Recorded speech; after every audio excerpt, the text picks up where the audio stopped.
My name is Evie, and for 70 years I was the woman who smiled in family photos, but hid the name of the man who destroyed my childhood. He was loved in town, respected. He even held a public office. But I knew the truth. And on my niece's wedding day, I told her, out loud, in front of everyone. And that day, the silence changed sides. If you like stories that move, subscribe to the channel and stay with me until the end. If someone had told me back then that I would carry a secret like this for 60 years, maybe I would have tried to scream, but no one said it. And when I screamed inside, no one heard. My name is Evelyn Grace Foster, but you can call me Evie, like everyone else does. I've always thought it was cute when someone said my name in a way that they liked it. Nowadays, it's rare. But back then... back then it seemed like the world was sweeter. It just seemed that way. I'm 78 years old, and until recently, I was carrying a weight that not even my mother's death could compare to. A business that started when I was only 8 years old.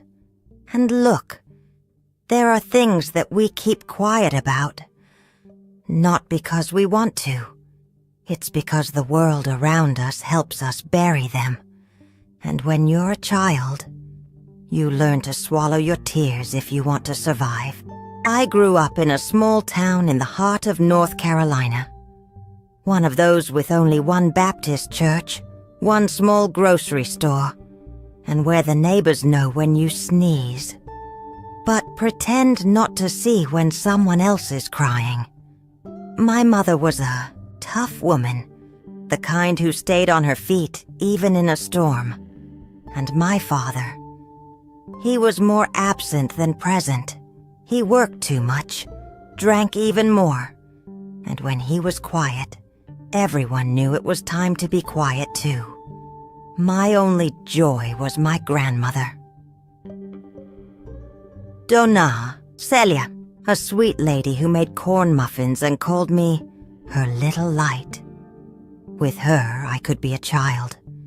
When she left, my world collapsed, and it was in this hole that the whole thing began. This Uncle Ray was my mother's younger brother. Always smiling, full of jokes, with that way of captivating everyone. He wore suspenders, shiny shoes, and strong perfume. That smell still makes my stomach turn. Everyone loved Uncle Ray, except me, and only I knew why. The first time, it was during my grandmother's party, after she had already passed away. My mother wanted to have a family get-together in honor of him. The house was full, people talking loudly, pots on the stove, children running around. I was playing with an old doll when he came over, crouched down in front of me and whispered, "I have a surprise for you in the back room. Come in just a minute. It's just between us." I went, because he was Uncle Ray, because no one taught me that danger also wore perfume.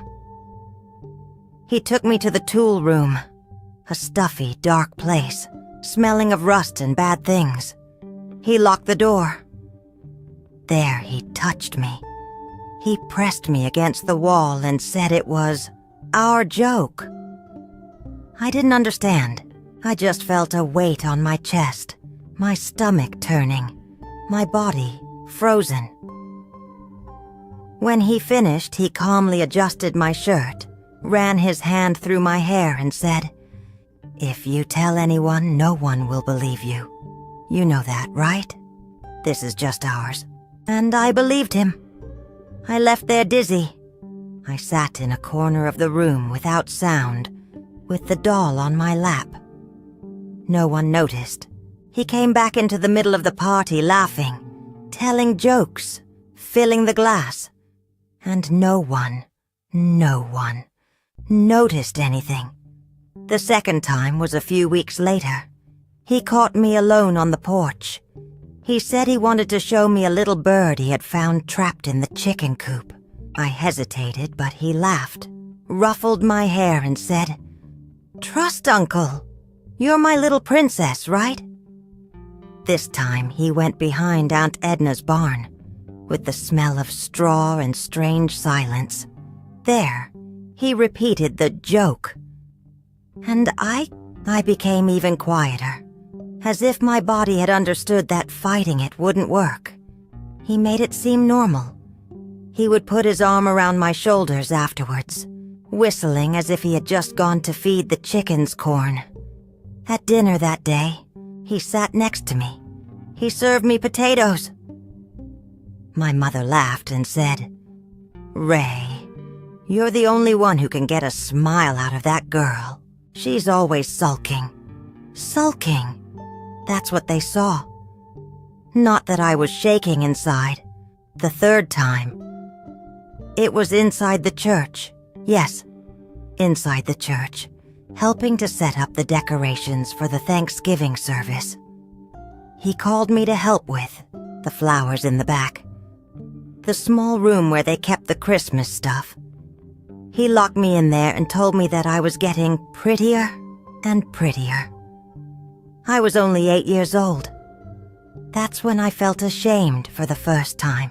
That shame that isn't ours, but we carry it as if it were. Afterwards, he gave me a lollipop and told me that I was very special to him, that I was mature, that we had a connection that no one would understand. That night, I threw up in my room and said I was sick. My mother told me to stop being so fussy. The fourth time was the worst. It was in the basement of Aunt Lorraine's house during my cousin Jimmy's birthday party. He cornered me near the old freezer, covered my mouth, and said I was too naughty, that I needed to be taught to be quiet. And there, with the dim light and the musty smell, I broke inside. Then he wiped his hands with the napkin from the party and walked upstairs smiling. Upstairs they sang Happy Birthday, and he led the chorus. That day I lost more than my childhood. I lost my trust in the world. From then on I avoided everything.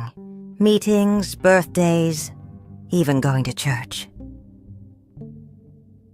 When he came home, I hid in the bathroom, and everyone just thought I was weird, shy, rude.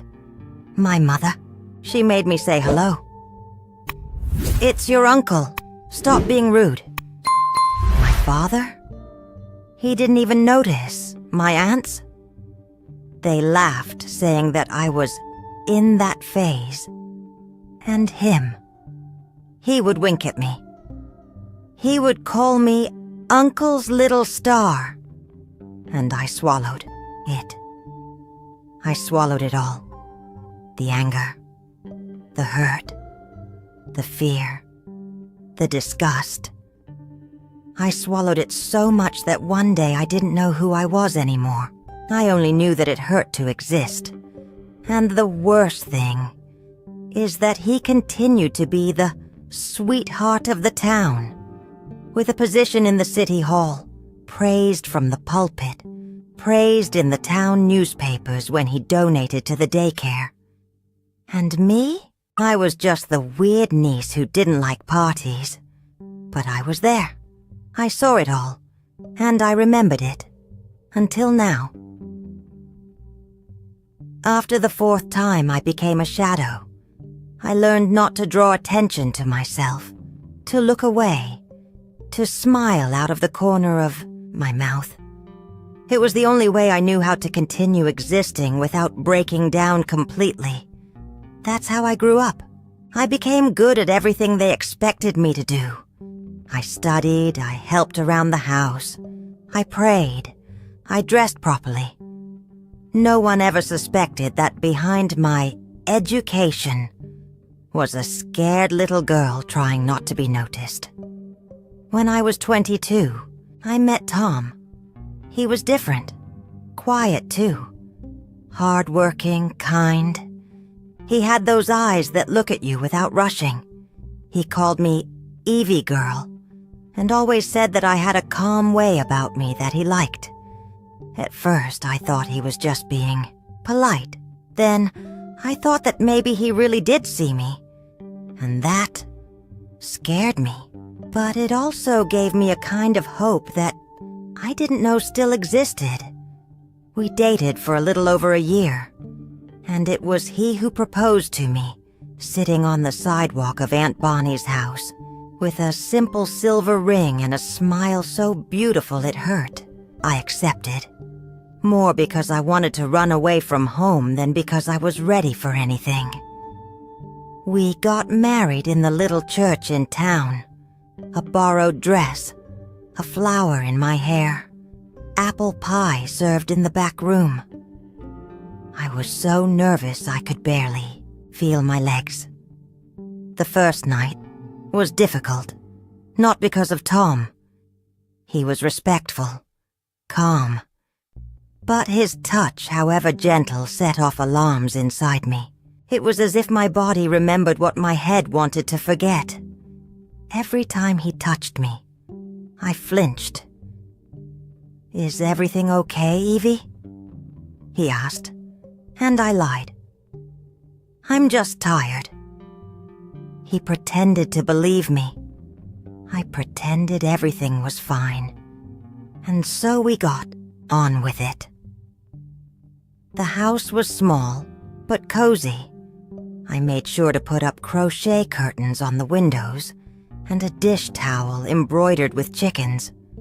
We worked hard, saved money, and little by little we built the so-called good life. On the outside, we were the ideal couple in town. On the inside, I was still a hostage in my grandmother's tool room. Tom never treated me badly, but there were things he didn't understand, because I never told him. When he put his arm around me in bed, I would freeze. When he talked about children, my heart would race. I was afraid of getting pregnant, not because of Tom, but because I didn't think I would be a good mother. How can you take care of a child if you couldn't even take care of yourself? Even so, 2 children came along, a boy and a girl. And my God, how I loved those children.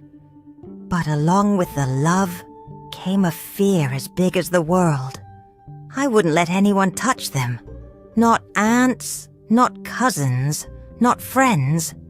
If anyone tried to hold them, my blood would run cold. They never slept outside when they were little. Never. And Tom, he watched everything. Sometimes he would ask, "Honey, why are you always scared?" I would answer with some other lie. "The world is dangerous, that's all." But the danger had already been too real in my story. As the years went by, things got quieter between Tom and me. We respected each other and helped each other, but there was no real warmth. I was good at cooking.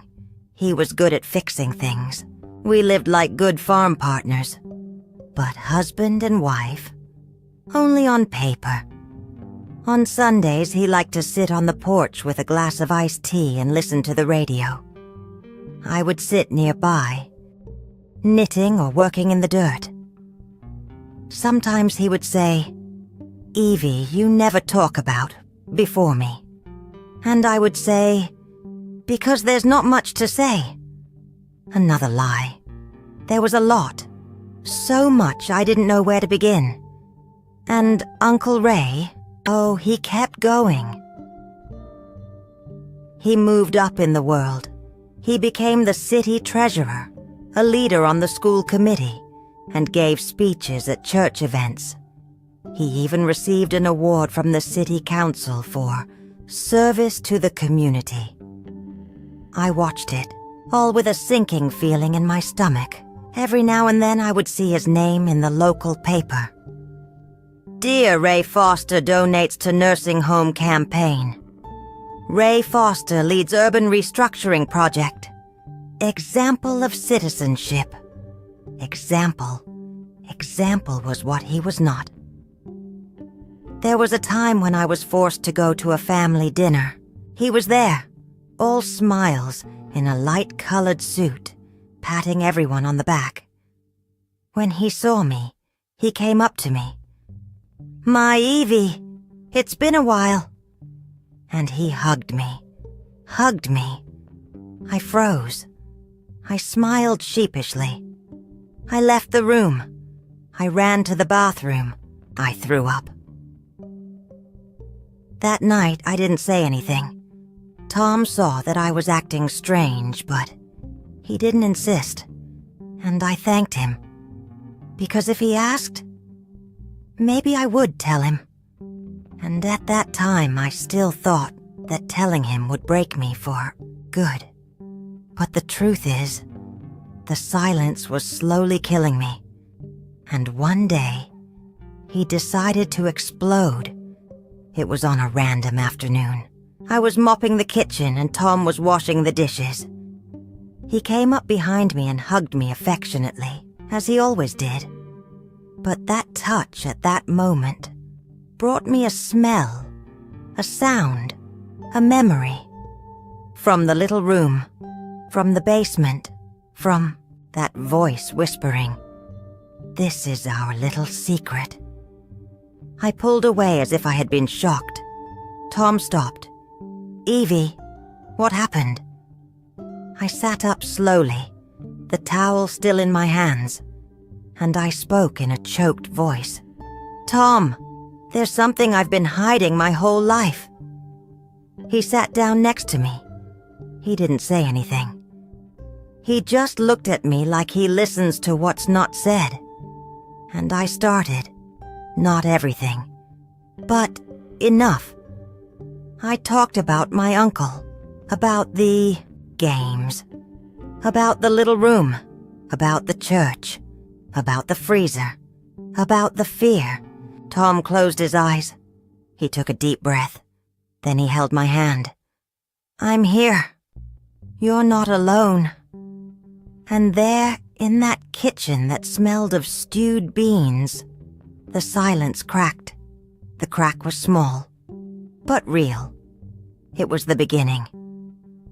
"After," I told him, my head became a messy drawer. But that's when I met June, and she made me realize that the girl I was still there, waiting for me. Talking isn't easy, especially after a lifetime of swallowing everything. But there are times when, if we don't talk, our soul rots inside. After I told Tom, my head became an open drawer, full of old torn stained paper. It was memories I didn't even know I had stored. Voice, smell, touch. Everything came back at once. I slept little. I woke up sweating. I felt guilty for having told him, and guilty for having taken so long. It was a bundle of feelings that I didn't know how to untangle. Tom suggested I seek help. "You don't have to carry this alone, Evie." The idea of talking to a stranger about all that made me sick. But deep down, I knew he was right. So one day, with my hand shaking and my heart racing, I called a girl named June, therapist, recommended by my prayer friend's sister. "Initial consultation with no obligation," her card said. I arrived there with a sinking feeling. I entered the room thinking I was going to turn around. But then I saw the woman, simple, hair tied in a crooked bun, patterned dress, mug of tea in hand. She looked me in the eyes and said, "We can talk, or just stay silent." It's up to you." I cried right then, not because of the sentence itself, but because it had been years since anyone had offered me a choice. In the first session, I barely spoke. I just sat in the armchair and stayed, there with my hands twisted in my lap. She didn't pressure me. She just gave me a tissue and waited. In the second, I risked telling her about the little room, about the little bird that never existed, about the freezer, about the basement. She listened to everything, without interrupting, without frowning, without saying, "My God." She just listened. "You were a child," she said when I finished. "It was never your fault." I cried again, because I thought I already knew that. But a part of me still thought it was my fault. The weeks went by. I went back every Tuesday at the same time. It was the only commitment in my life that I made with pleasure and fear at the same time. We talked about everything. About 8-year-old Evie. About 22-year-old Evie. About the one who got married in fear. About the one who was a mother with fear. About the one who lived in silence. "And what do you feel when you think about that girl?" she asked one day. "Sorry," I answered. "Very sorry." "So how about writing to her? Not as a therapist, but as a woman who survived." That's how my first letter came about. "Dear 8-year-old me, forgive me. Forgive me for leaving you alone for so long, carrying this secret as if it were yours," I wrote slowly, with crooked handwriting, and I cried on the paper. The following week, I took the letter to June. She didn't read it out loud. She just looked at me and said, "Go on, write more. Talk to her the way you wish someone had talked to you back then." And I did. I wrote a letter a week. Sometimes it was angry. Sometimes it was love. Sometimes it was just silence between sentences. "You were a good kid, Evie. You didn't do anything wrong. You could have yelled yes, but you didn't. And that's okay. You did what you could with the fear you had." Those letters were rebuilding me from the inside. I started taking care of myself differently. I drank tea with lavender. I put on lipstick just to stay home. I took the old bedspread off the bed and put on a tiny flowered one, the kind that reminded me of my childhood before Uncle Ray. Tom noticed. He didn't intrude, but he noticed. One night he sat next to me on the porch and said, "You're lighter." I just smiled, because I was. A little. But I was. Over time, I started talking to little Evie outside of the letters, too. Sometimes in thought, sometimes in front of the mirror. I would look at the picture of myself when I was 7, the one with a crooked doll and my hair parted in the middle, and say, "You're loved, you know." And the strangest thing is that after a while, I started to believe it. But there was one part that still hurt, knowing that the man who did all that was still unpunished. Uncle Ray. The town loved him. He was retired, but he still gave lectures. He talked about family values. He wrote a column in the local paper. He was honored by the Veterans Club. He even got a plaque of honor. And me? I carried the trauma. He carried the praise. June heard me vent about it more than once. "It's not fair. He has everything. I was the one who had to fight to keep from sinking." She would say, "Do you want justice or do you want revenge?" and I would say, I want the world to see who he really is. That's when the idea started to form. My niece, my younger sister's daughter, was getting married. A big event in town. Everyone was invited. And guess who would be the best man? Him. Of course, with the right to a speech, a photo on the wall, and a kiss on the bride's forehead. In the next session, I told June that I was thinking about doing something. She was silent for a while. Then she said, "Evie, you don't need a stage to validate your pain. But if that truth is already ready inside you, maybe it's time for it to come out."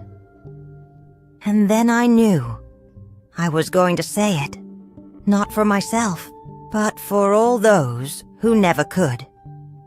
I started writing my speech in secret. I made several versions. I tore it up. I rewrote it. I said it to myself in the mirror.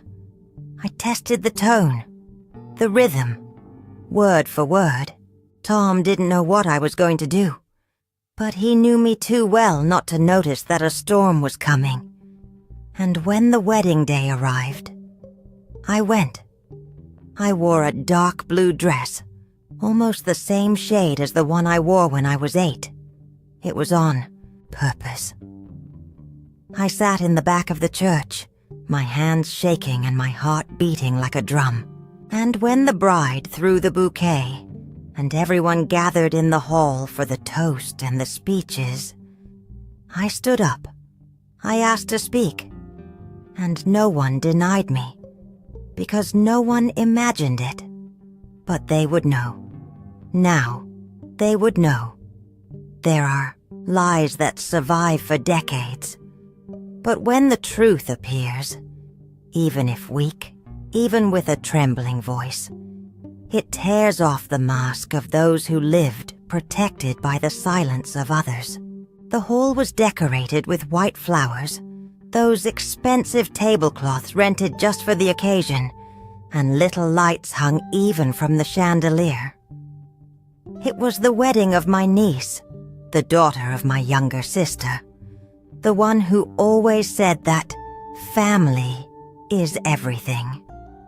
And there he was, Uncle Ray, in a starched beige suit, hair slicked back with gel, a big smile on his face, shaking hands, taking pictures with everyone, kissing children on the cheek. A retired politician with a reputation for being a man of faith. "What a blessing to see you here, Ray," they said to him. And I in the corner, listening to everything with my stomach churning. On the wall near the entrance, a large photo showed him hugging his bride, his hand on her shoulder, as if he were a grandfather. The caption read, "To our beloved best man, an example of honor and inspiration for us all." That made me feel sick and hot up my neck. I sat in the corner for hours, my hands in my lap and the speech burning inside my purse. The paper was folded 3 times, with each comma thought out, each word sharpened like a kitchen knife. Tom watched me from afar.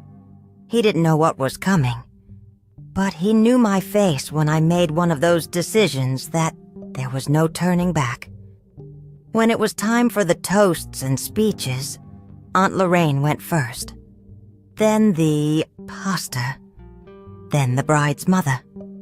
And then the microphone was left alone on the table. I stood up slowly. The background music stopped. So did the silverware. "Sorry to interrupt," I said, my voice already shaking slightly. "But before the evening ends, I wanted to say a few words to the bride, and to anyone else who has the ear to listen." A few people smiled, others frowned. Uncle Ray looked at me with that little smile on his face, thinking I was going to thank him for the honor of his presence. I took the microphone. I took a deep breath, and I began. When we get married, we take our baggage with us. And there are things we carry around for a lifetime without knowing how to get them off our backs. The room became quieter. There is pain that doesn't scream. It hides itself in gestures, in silences, in tight smiles. By this time, Tom was already standing at the back of the room, hands folded firm. I was 8 years old when a man from my own family locked a door behind me and said it was a joke, that it was our little secret. And I believed him, because I was just a girl, and he was a role model. Sounds of held breathing, looks exchanged. Uncle Ray's smile disappeared. I continued. That man didn't hurt me just once. He hunted me like a fox hunts a chicken. Behind the barn, in Aunt Lorraine's basement, in the little room at the church, and every time he came back to the parties he was called a man of God. And me? I was called weird, sulky, naughty. Absolute silence.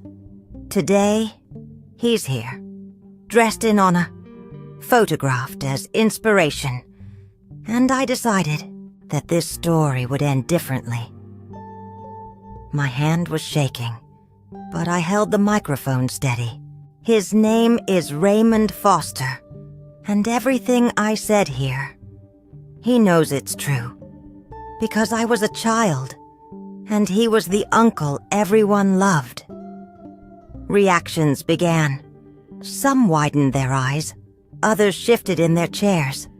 Someone dropped a glass on the floor, and then I looked straight at him. Uncle Ray, do you remember me now? He turned pale. He cleared his throat. He tried to smile, but he said nothing. Today I'm not just speaking for myself.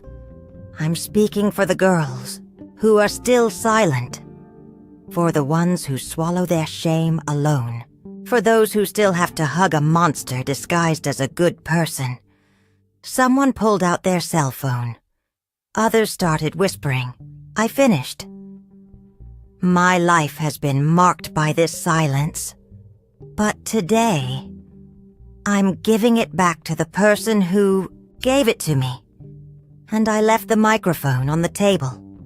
I walked away amidst the looks, some of shock, others of anger, others of pure shame. Uncle Ray just sat there, white as a sheet. He couldn't say a word. When I left the room, I heard the sound of footsteps running after me. But it wasn't anyone coming after me. It was him, running away. Yes, running away. He got in his car before the police heard anything, because at that moment a cousin of mine was already calling the police station. Another one was crying, and a cousin came to hug me without saying anything. The next day, what was just a whisper turned into a scandal. The story was in the local newspaper. Former treasurer is accused of abuse by niece during wedding party. The city's social media exploded. People said they already suspected, others defending themselves. He was always so polite. Polite. He was removed from the Veterans Committee. The pastor suspended his name from the list of church leaders. The city council removed the plaque of honor, and the man disappeared. He didn't answer the phone. He didn't reply. He didn't come home. It was as if he had evaporated. But he didn't disappear forever. And I still had more to say. The whole city knew now, but he ran away. But delayed justice is still justice. And when we least expected it, his door was kicked down. They say that justice is delayed but sure. And I say, Sometimes it comes when the soul is already tired, but it still comes. And when it comes, we can breathe again without guilt. After the scandal, Raymond Foster became a ghost. No one knew where he was. Not his wife, not his children, who never wanted to get involved with the family from the countryside. Not his campaign friends. For weeks, he was just headline news. Respected uncle flees after accusation of sexual abuse made by niece in public speech. I received messages from people I no longer remembered. People who had lived on my street. People who had heard rumors when I was a child. People who said, "If you had the courage, now I can too." The police opened an investigation. June was with me through it all. Every statement, every painful memory. It wasn't easy to relive. But now I was ready to face it. 2 months later, the news came. Ray had been found in a trailer in Georgia, registered in the name of a campaign acquaintance. He was trying to live in hiding, with his birth name scratched off the mailbox and his electricity bill in the name of a frontman. When they knocked on the door and he saw the badge, he tried to argue. He said it was a lie, a political coup, something made up. But it didn't work. He was taken away, handcuffed, with his head down, and for the first time in his life, there was no one to pat him on the head. The penny dropped right there, at the police station, when they called me and said, "Evie, he's under arrest." I was speechless for a few seconds. Then I sat on the couch, closed my eyes, and cried silently. But it was a different kind of crying. It wasn't a burden anymore. It was a relief. I took a deep breath, looked out the window at the sky, and said, "Yes now." Not because the pain had gone away, but because it finally had a name, a face, a date. And it wasn't just mine anymore. The city changed. Silently, but it changed. People started to look at certain untouchable figures differently. They started to listen more when a girl said she felt uncomfortable. And me. I became a kind of symbol. I didn't like it, but I didn't run away either. "Are you the woman in the speech?" someone asked me once at the market. "I'm the woman who got tired of swallowing pain, daughter," I answered. I started to attend support meetings, tell my story, write letters to other girls who had been through the same thing. An NGO got in touch. Today there's a project with my name on it that takes in victims in the countryside. But the most beautiful thing was at home. One day, my granddaughter, Emily, came to visit me, now a grown woman. She sat down next to me on the porch and said, "Grandma, did you know that you are my hero?" My eyes filled with tears. Because for so long, I thought I would die without being understood. And now, I was an inspiration. The other day, I took that photo of Evie girl out of a box. The one with her hair parted in the middle and the crooked doll. I looked at it for long minutes and I said, "We survived, little one. And now, we live."